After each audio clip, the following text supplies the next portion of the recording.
Leading minds in medical technology gathered at the Transforming African Medtech Conference 2025 aimed at improving and strengthening medical technology in Africa, emphasizing the need for governments to invest in local investors through payment systems such as the Social Health Authority for Hospitals. Our reporter Caroline Kimwere, who attended the conference and filed this report.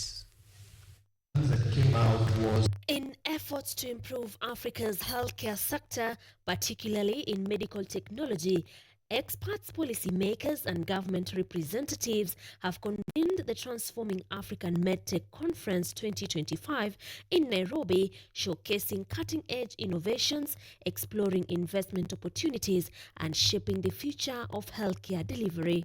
In the medical world, we are also digitizing health records so that when you go to a hospital, you don't need to write things on paper, just your names and everything. If you put your name on the computer, it brings up all your other names, which are normally kept by the national systems. So we have taken e-health very high, and we have adopted, and we believe if you take this, it will actually improve the efficiency.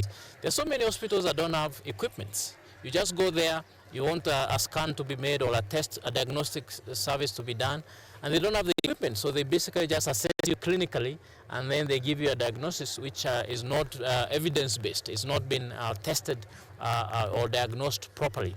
And then that leads to other complications, because then you end up over-treating somebody for something that they didn't have, which leads to more complications, which leads to even more healthcare spending. So trying to reduce that is by coming up with solutions that can help us, local solutions that can help address some of those challenges.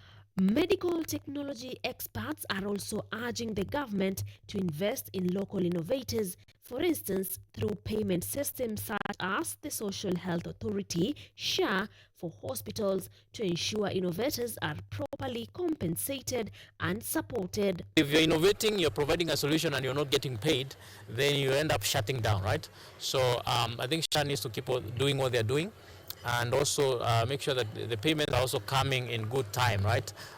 Because then when SHA is able to reimburse the hospitals, then the hospitals can be able to pay the innovators who have provided them with digital solutions, with medtech solutions. Various organizations and companies were also present, showcasing and explaining their technological innovations, highlighting how these solutions can improve healthcare access even closer to patients.